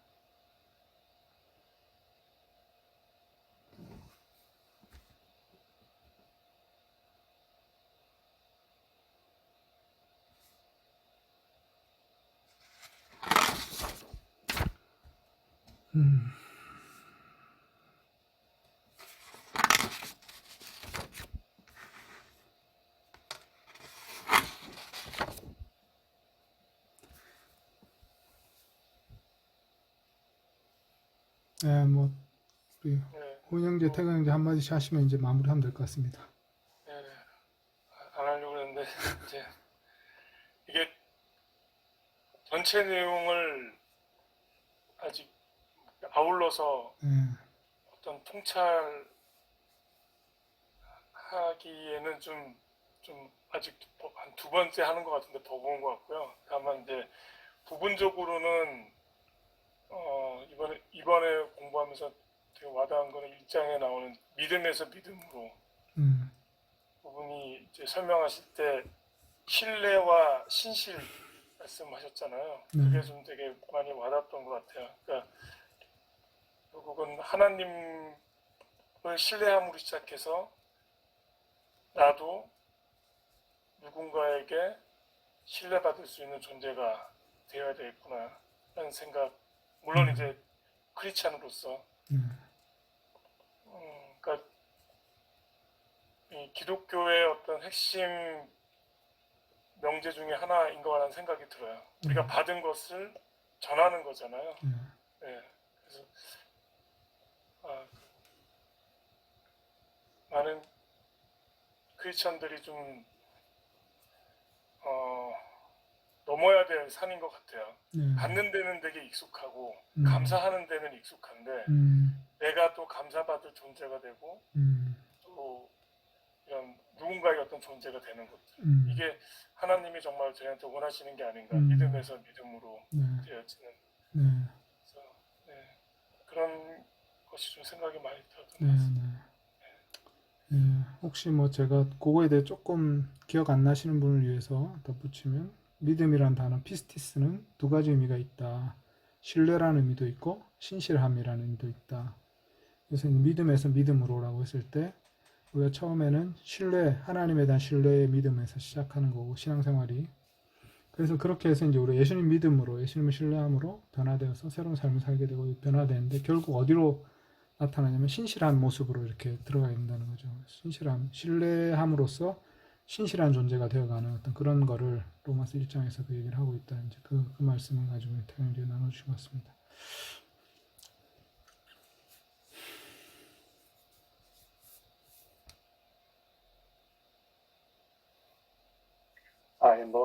잘 배웠고요. 근데 중간에 이렇게 계속 야근이 이렇게 막 생겨서 끝에 잘 못 쫓아가서 좀 아쉬운 마음이 이렇게 있고요.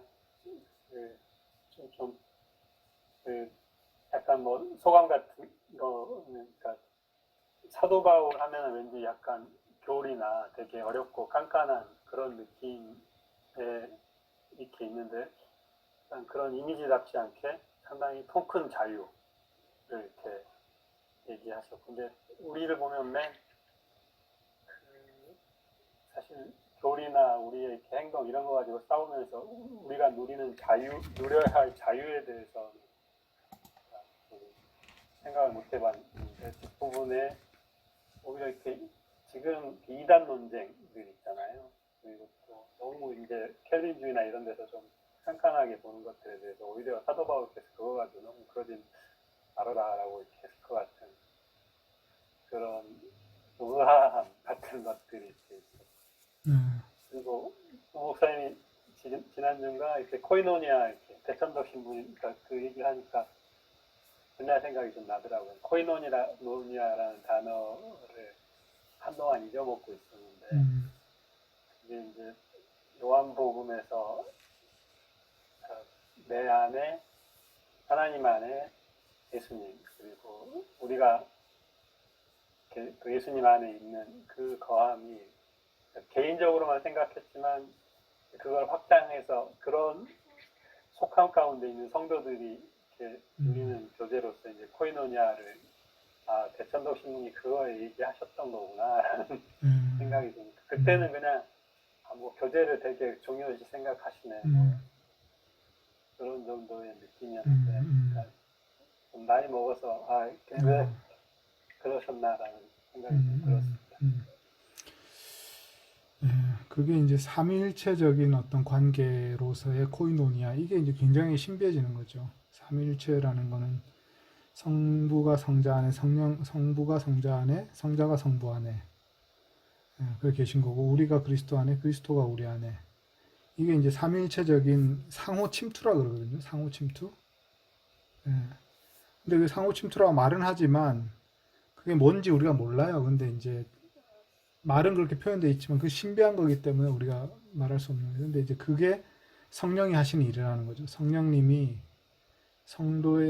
성령의 코이노니아가 너희와 함께 있을지어다 이렇게 축복하잖아요.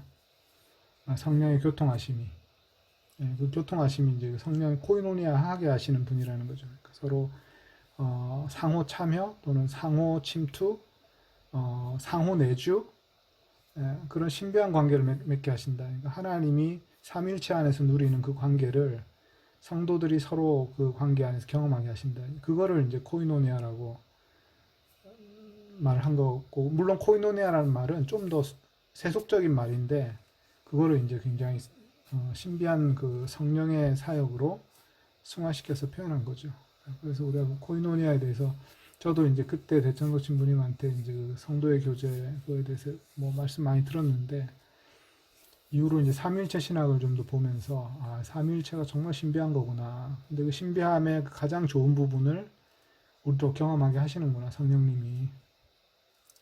그래서 그 좋은 걸 우리가 누려야 되는구나. 뭐 이런 것들을 이제 자꾸 생각해 주는 것 같습니다. 성도 안에서도 그런 신비한 코이노니아가 일어나게 하시는 성령님을 통해서 그런 걸 우리가 기대하면서 뭔가 코이노니아를 촉진하기 위해서 또 코이노니아를 해야 되겠죠. 뭔가 나눔,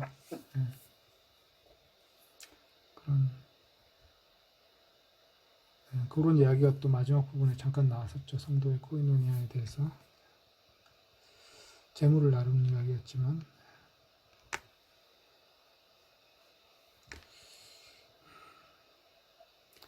네, 그러면 우리 오늘 이 로마서 마치고 다음